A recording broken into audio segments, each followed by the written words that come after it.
13 जूनच्या नंतर काय होईल, राज्यामध्ये आता हे जे आजपर्यंत जे थांबलेला पाऊस आहे ते 13 जून पासून परत राज्यामध्ये पावसाला थोडी सुरुवात होणार आहे.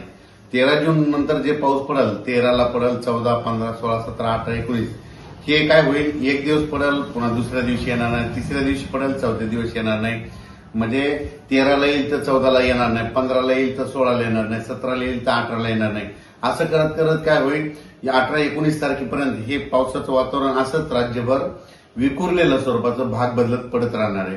3 टप्प्यामध्ये जे दुसरा टप्पा आहे तर जूनच्या शेवटच्या आठवड्यामध्ये 20 जून ते 30 जून मध्ये, म्हणजे 20 जून पासून ते 30 जूनच्या दरम्यान राज्यात एक पाऊस येणार आहे. पण तुम्हाला सांगतं ते मान्सूनचा पाऊस काय होतोय, दरवर्षी मुंबईकडून येतो, पण यावेळेस काय होईल, शॉर्टकट मार्गानं इकडून नागपूरकडून काही येईल, इकडून कर्नाटककडून येईल, असा कर्नाटक तेलंगणातून येईल. आणि त्याच्यामध्ये मात्र 20 जून ते 30 जून मध्ये एक दुसरा पेरणीचा टप्पा होईल, म्हणून हे लक्षात येतं. त्याच्यानंतर परत याच्यातून जर काही शेतकरी उरले तर परत एक तिसरा टप्पा पेरणीचा राहणार आहे. आणि त्याच्यामध्ये तुम्हाला सांगतो 10 जुलै ते 15 जुलै, मग त्याच्यामध्ये राहिलेल्या सगळ्याच्या पेरण्या त्याच्यामध्ये होतील.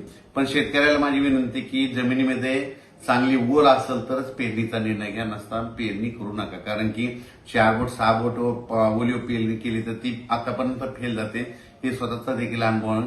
म्हणून जमिनीमध्ये ईदवर ओल गेली त्यानंतर पेरणीचा निर्णय तुम्ही स्वतःचा घ्यायचा. आणि राज्यामध्ये मात्र 20 जून पासून, म्हणजे 20 पासून काय होईल, बऱ्याच भागामध्ये पावसाला सुरुवात होईल. मग ती मान्सून